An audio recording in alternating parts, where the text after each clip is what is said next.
Great to have you along for the ride. Thanks a lot for stopping by. Glad to have this man back. It's Jonathan Tobin, the editor-in-chief, the Jewish News Syndicate, jns.org. Jonathan, how are you? Good to see you again.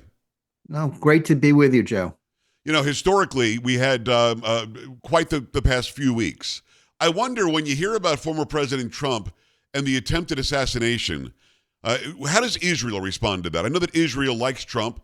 I know that Israel's our little brother in the Middle East and basically the only Western culture, Western civilization in the entire Middle East. How do they react when a former president and current nominee is almost taken out like that? Well, it's shocking. It brought up memories for a lot of Israelis of the assassination of Prime Minister Yitzhak Rabin in Yeah. 1995. You know, it's within the living memory of most Israelis, something horrible like that has happened. So sure, I mean, it was shocking. It's also happening in a time of, great flux when Israel is still at war. There is great political division about what the next step should be, how the war should be settled. But sort of the instability and the chaos in the United States just makes the world seem, I think, a little more frightening Yeah. to Israelis as it should to people everywhere. Jonathan Tobin, editor-in-chief, jns.org. Make sure you go to that incredible news outlet. When, again, we see this going on, it makes me think, well, is the Biden administration jumping in and helping out to end the war right now between Hamas and Israel? Is the Biden administration anything more than a hindrance to Israel ending this? I guess the better question is this, Jonathan. Could Israel have ended this war a long time ago, months ago, had it not been somehow tethered by the United States and by this administration? I think it's an important counterfactual that future historians will mull over. In my opinion, the slow walking of arms, the second guessing, the attempt to strong arm Netanyahu throughout the war on the part of the Biden administration has been a hindrance to its efforts to successfully finish off Hamas. There are other factors at play too. I wouldn't want to say, the Israeli army was not prepared for this war, and they only slowly figured out what they should do in a way, and a lot of people got killed, and they're very, in Israel, casualties are taken very seriously. It's a small country where most people serve. So when you have hundreds of deaths of soldiers, there is caution is part of it. But the Biden administration's goal since this war started has been to make it go away. Yeah. Biden initially said, we're speaking of Biden in the past tense in more ways than one. Right. Biden initially said the right things about the war. He was shocked, as most civilized people were, by what happened on October 7th. But almost immediately after that, he realized that this was a political liability to the left for him in terms of the left wing of the Democratic Party, which hates Israel. And so ever since then, he's been trying to gradually, pump the brakes, do everything he could to strong arm Israel into ending the war and therefore ending the Democratic Party's internal strife. Yeah, Israel hasn't what gone along with that. And I can appreciate that. What does ending the war look like? If they got what they wanted, the far left wing of the Democrat Party in this country, and the war was ended, what does that mean? Israel stops defending itself? Hamas promises never to take hostages, even though they're still holding hostages? What is ending the war quickly for them that would have been politically expedient for the Democrats in this country? What does that even look like? How do you end a war when one side is never going to stop attacking? Yeah, that's obviously true.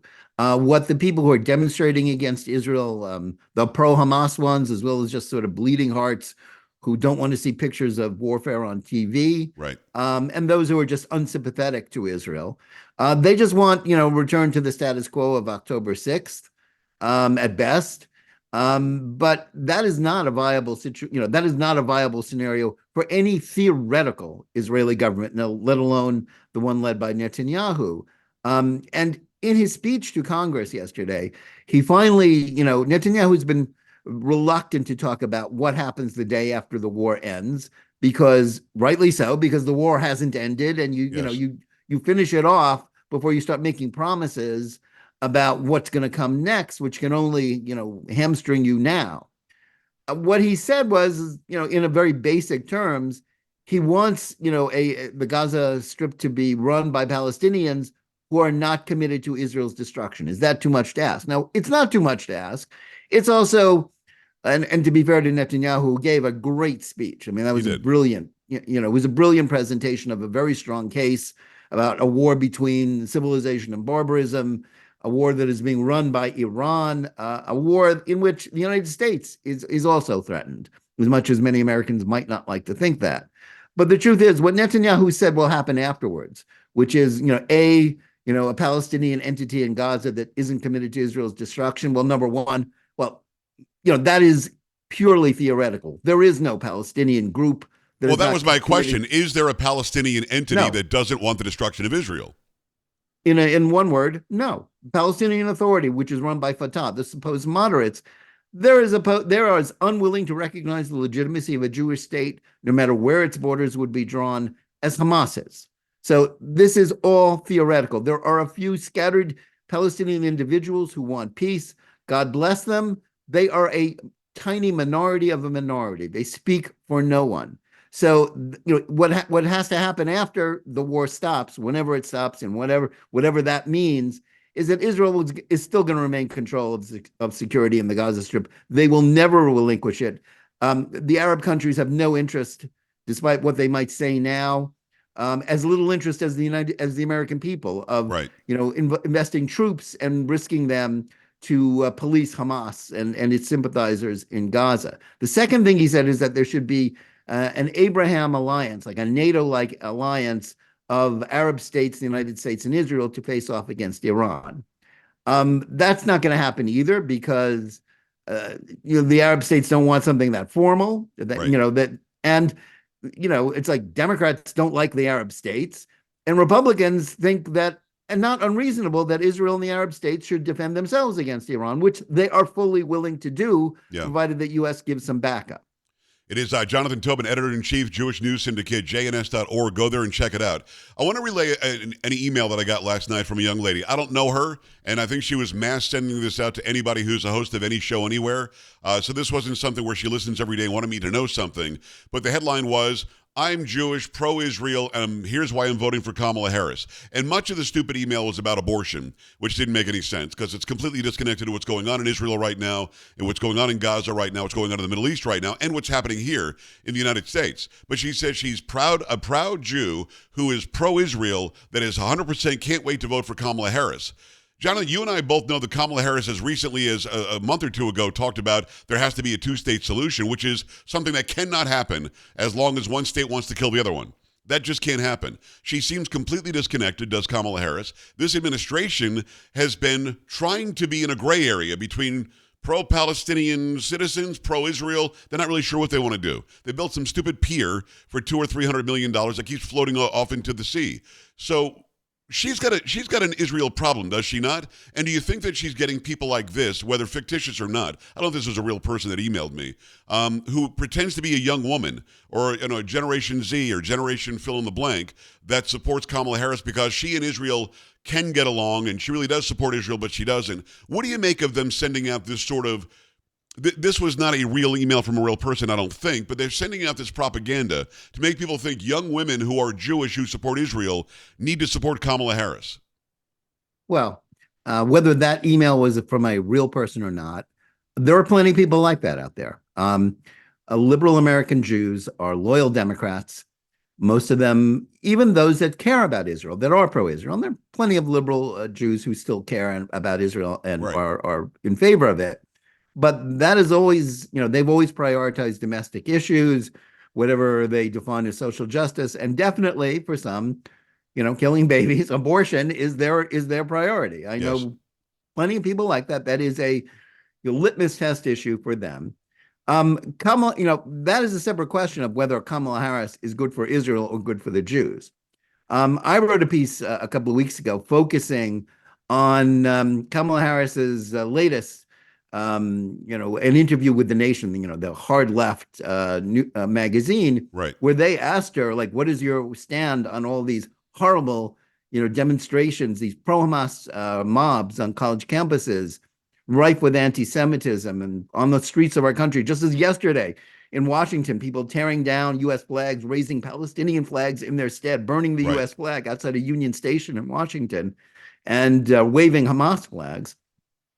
And, Harris said, well, I don't agree with everything they say, but we have to understand them and understand they're coming from a good place. They are. And it struck me immediately, and what I wrote then, this is exactly what Democrats falsely accused Trump of saying about the neo-Nazis at Charlottesville in 2017. Yes. He did 100%. not say they were very fine people, but that's what Kamala Harris is saying about campus anti-Semites. She thinks they are very fine people. And Biden had the Biden had that same moment right about that same time. He said something stupid like that as well. That there are great people on both sides. What is the goodness in those who are saying I'm Hamas? I don't get the goodness out of that. And this is not the first time that Kamala Harris has done something like this. Right. I was going through my own archive. She did something like this in 2021. If we can think back, 3 years. Yeah. It seems like 3 centuries. She did the same thing when she was at George Mason University and had a confrontation like this in person. So she is someone who tries to, as Biden has done since the war, talk out of both sides of her mouth about Israel. Her husband, who is Jewish and who had no interest in his Jewish identity until it could serve his wife's political career. He started getting interested in it a few years ago. His children from his first marriage are not Jewish. In fact, his daughter, who's a model, and this is a funny little anecdote. The Forward, a left-wing Jewish newspaper, after Harris was became the vice presidential nominee 4 years ago, reached out to her as like a Jewish celebrity. And Ella Emhoff said, "I'm not Jewish. Leave me alone." and it was seriously, that's exactly what they told her. She blew them off. They were so disappointed. Wow. And subsequent to that, since in November of this past year, she was raising money for UNRWA, the pro-Palestinian connected to Hamas terrorism UN organization. So it's very insincere. Her positions on Israel are not good. But there are plenty of American Jews who just hate Trump, who are just loyal. What we used to say in Texas, you say yellow dog Democrats, right? Yeah. They'd vote for a yellow dog if he was a Democrat. That's how they are. She'll win the majority of the Jewish vote, even though I think Trump will do better among Jewish voters because of left-wing anti-Semitism and because of Israel. Right. But for a lot of American Jews, they don't care that much about Israel, sadly. Well, it's very strange because, and I'm talking to Jonathan Tobin, the editor-in-chief at jns.org.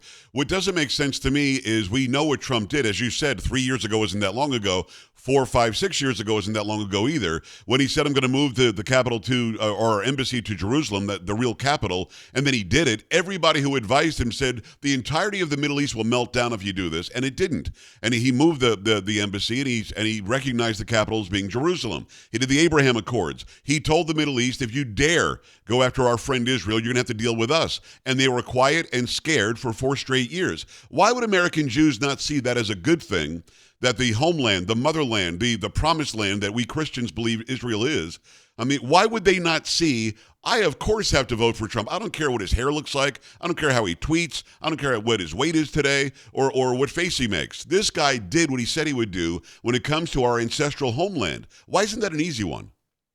It isn't because, and it's not just Jews who are like this, but let me make a broader point. Sure. In America in the third decade of the 21st century, politics plays the role that religion used to play for many Americans, most prominently among Jews. And therefore, they root for their political party the way they root for their favorite baseball team. Jerry Seinfeld famously said, referring to the fact that players come and go, but the fans stay, that fans root for laundry, not for players. And it's really true. And that's how they feel about, the party. I mean, they whatever the party tells them to believe. 3 weeks ago, age was no factor in determining who should be president, and Joe Biden was fine.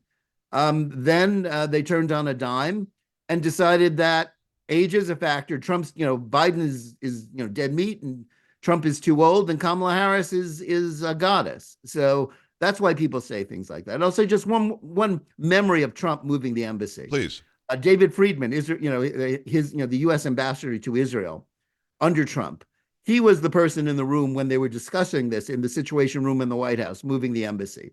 And both the State Department and the Department of Defense were dead set against it. And at Yeah. that time, those two departments were led by people who were not on the same page as Trump. This was before Pompeo. Rex Tillerson was the Secretary of State, and Right. Jim Mattis was the Secretary of Defense. And they gave all these bogus arguments.